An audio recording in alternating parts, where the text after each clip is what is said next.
Good afternoon. आज का जो चैप्टर है वो है महासागर और महाद्वीप। महासागर और महाद्वीप के बारे में आप सबको पता होगा। महासागर में पानी है, जल है। पृथ्वी का 7/10 भाग में, मतलब अगर पृथ्वी का 3/4 देखते हैं तो वो जल है और बाकी जो है वो लैंड है, स्थल है। महासागर प्रकृति का विस्तृत भंडार है। दूसरे शब्दों में कहें तो इसका संसार का आरंभ ही महासागरों से हुआ है। अगर आप इस चित्र को देखते हैं, इसमें पूरा का पूरा प्लैनेट पृथ्वी जो है वो ब्लू दिख रही है, नीले रंग की दिख रही है, क्योंकि इसमें बहुत ज्यादा पानी है। और पानी की वजह से जब हम इसको अंतरिक्ष से देखते हैं, इसकी फोटो लेते हैं, तो ये नीले रंग की नजर आती है। इसीलिए अर्थ को ब्लू ग्रह भी कहा गया है, ब्लू प्लैनेट भी कहा गया है। अब अगर आप ग्लोब को देखेंगे तो ग्लोब पे आप देखेंगे कि चंद्रमा से लिया गया या जो पृथ्वी का चित्र है उसमें भी सबसे ज्यादा नीला दिखता है। तो ये जो जल राशि है पूरी पृथ्वी पर, उसको हम महासागर कहते हैं। और ये बड़े बड़े जल के भाग है। और इसके बीच में इसके वन पृथ्वी का जो 1/3 पार्ट है वो स्थल है। इसको हम भूखंड बोलते हैं। और एक बड़े भूखंड को हम महाद्वीप के नाम से जानते हैं। ये दोनों चीजें जो महासागर है और महाद्वीप, वो हमारे जीवन में बहुत महत्वपूर्ण भूमिका निभाते हैं। सिर्फ हमारे लिए ही नहीं, सारे जीव जंतु और पौधों के लिए, पशु पक्षियों के लिए, सबके लिए। अगर हम इन दोनों चीजों का डिस्ट्रीब्यूशन देखें, मतलब स्थल का और पानी का, तो दोनों गोलार्ध में जो है बराबर नहीं है। उत्तरी गोलार्ध में ज्यादा स्थल है और दक्षिणी गोलार्ध में पानी ज्यादा है। तो इस पानी का भी पार्ट्स हैं। महासागर ही नहीं है सिर्फ, जो महासागर से थोड़े छोटे हैं उनको हम सागर बोलते हैं। 5 महासागर है और 7 महाद्वीप हैं। उस सागर के अलावा जो है बे हैं, बे जिसको हम खाड़ी बोलते हैं और गल्फ बोलते हैं। जैसे बे ऑफ बंगाल है जो हमारे बंगाल की खाड़ी है भारत के उत्तरी साइड में। और फिर गल्फ ऑफ मैक्सिको है, या हम पाक स्ट्रेट की बात करते हैं। तो ये सब जो है खाड़ियां कहलाती हैं। अब महासागर में जो जीव जंतु हैं वो भी हमारे लिए बहुत इम्पोर्टेंट है। महासागर में एक अलग ही तरह का वेजिटेशन है जो काफी रिच होता है। लेकिन ये सारा पानी जो है वो पीने के काम नहीं आता। ये जीव जंतु इसको पीते नहीं है, क्योंकि महासागर का पानी जो है वो लवणीय है, खारा है। इसलिए स्थल पे जो जीव रहते हैं, जो स्थल पे जीव रहते हैं, उनके लिए पानी कौन सा है? पेयजल जो है, वो पेयजल आता है पहाड़ों से। जो हिमनद हैं, जो उनसे नदियां बहती हैं, झीलें हैं जो मीठे पानी की झीलें हैं। और वायुमंडल में जो वाष्प है, जो बाद में ठंडा होकर क्लाउड बनाता है, और क्लाउड जो है वो बारिश करता है। और इसके अलावा एक भूमिगत जल भी जो है वो हमारे पेयजल का स्रोत है। तो महासागर की बात करते हैं। जो विश्व के मानचित्र में 5 महासागरों के नाम आते हैं: प्रशांत महासागर, अटलांटिक सागर, हिंद महासागर और आर्कटिक महासागर। और इसके साथ साथ जो दक्षिणी है, जो दक्षिणी ध्रुव के चारों तरफ है, उसको अंटार्कटिका महासागर बोलते हैं। ये पांचों महासागर जो हैं वो कोई फिक्स्ड इनकी बाउंड्री नहीं है, मिलती जुलती हैं। लेकिन ये सभी मिलकर समुद्री जीवों के लिए बहुत इम्पोर्टेंट है। अनेक प्रकार के पौधे हैं और जीव जंतु हैं जो हमारे लिए बहुत बड़ा रिसोर्स है, साधन है। और इसीलिए इनके बारे में पढ़ना हमारे लिए जरूरी है। अब विश्व का जो चित्र है, ये मानचित्र में देखिए आप, इधर नॉर्थ में लेफ्ट साइड में उत्तरी अमेरिका है, फिर उसके नीचे दक्षिणी अमेरिका है, बीच में अफ्रीका पड़ता है।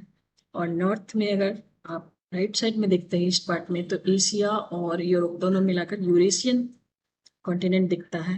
और साइड में साउथ में जो है ऑस्ट्रेलिया दिखता है। बिल्कुल सुदूर नॉर्थ साउथ में जाते हैं, दक्षिण में जाते हैं तो अंटार्कटिका है।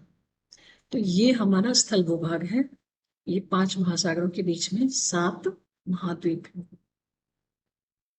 अब हम भारत देश में हैं तो हम भारत की भी बात कर लेते हैं। अगर भारत को हम देखते हैं तो नीचे साउथ से हमारे पास समुद्र तट है 3 तरफ से। हिंद महासागर जो है वो 2 भाग में दिखता है। पश्चिमी पार्ट में अरब सागर है और पूर्वी पार्ट में बंगाल की खाड़ी है और साउथ में जो है वो हिंद महासागर दिखता है। अरब सागर में हमारे लक्षद्वीप समूह दिखते हैं और अंडमान और निकोबार द्वीप समूह जो है वो बंगाल की खाड़ी में पड़ जाता है। बाकी उत्तर में और उत्तर पश्चिम और उत्तर पूर्व में हमारा हिमालय माउंटेन जो है वो हमारी बाउंड्री बनाता है। अब जब हम बात कर रहे थे मीठे जल के बारे में, जो पेयजल है वो उसका एक स्रोत जो है वो वायुमंडल है। तो वायुमंडल में क्या है, बादल बनते हैं और बादल जो है वो वाष्पीकरण होता है। इसी इन्हीं महासागरों में जब पानी गर्म होकर ऊपर उठता है तो उसका वाष्पीकरण होता है और वो वाष्पीकरण होकर बादल बनता है। वो बादल कंडेंस होकर फिर पानी बरसता है और उससे जो जल मिलता है वो भी पेयजल है, वही हमारी नदियों में है। तो अगर बारिश नहीं होगी तो पेयजल जो है उसकी कमी हो जाएगी।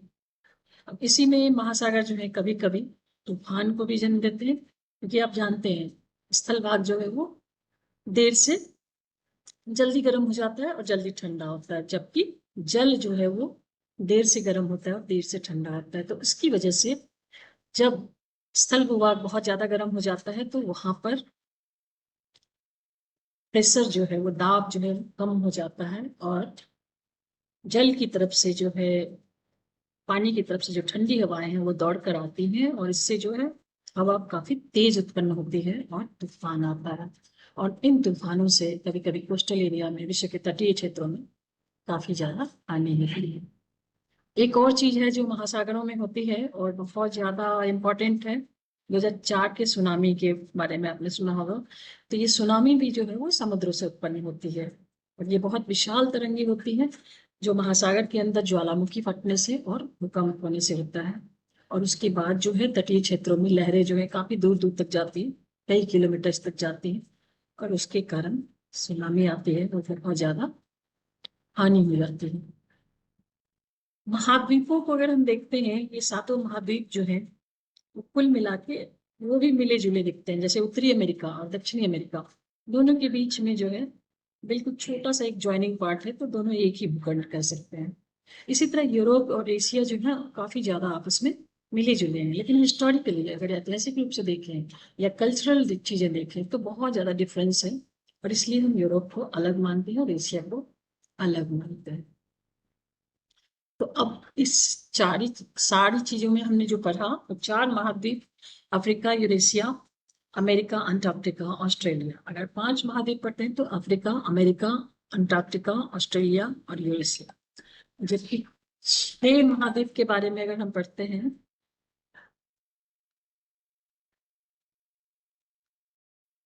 तो हम बात कर रहे थे सात महाद्वीपों की जो जनरली गिना जाता है।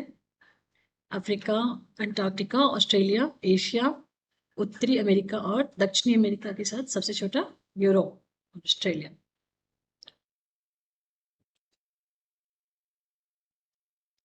अब अगर हम इस स्क्वायर पेज पे देखते हैं, ग्राफ में अगर देखते हैं, तो सबसे बड़ा आपको एशिया नजर आ रहा है, यूरोप बहुत छोटा सा है, फिर अफ्रीका है, फिर उत्तरी अमेरिका, दक्षिणी अमेरिका और ऑस्ट्रेलिया, अंटार्कटिका दिख रहे हैं। सबसे ज्यादा भूभाग जो है वो एशिया का है। इसके अलावा भी छोटे छोटे भूखंड हैं, अगर आप देखेंगे कि महासागरों में चारों तरफ से जल से घिरे होते हैं और ऐसे भूखंड को हम द्वीप कहते हैं। द्वीप जो है वो महासागर भी चारों तरफ जल से घिरे होते हैं, लेकिन उनको द्वीप नहीं कहते हैं। द्वीप जो है वो छोटे होने चाहिए। अगर हम अपने देश की बात करें तो भारत में 1300 से ज्यादा द्वीप हैं और अगर सबसे बड़े द्वीप की बात करें तो वो ग्रीनलैंड है। इसको आप मैप पर देख सकते हैं। महासागर का थोड़ा सा इंपॉर्टेंस देख लेते हैं। ये हमारे जीवन के अधिकांश पक्ष को प्रभावित करते हैं और जल चक्र का भाग है। इनके बिना बारिश नहीं हो सकती। बहुत सारी चीजें हमें देते हैं, खाना से लेकर बहुत सारे रिसोर्सेस हैं। इवन पेट्रोल भी अगर आप देखिएगा तो महासागरों में मिलता है। तो आज के लिए बस इतना ही। धन्यवाद।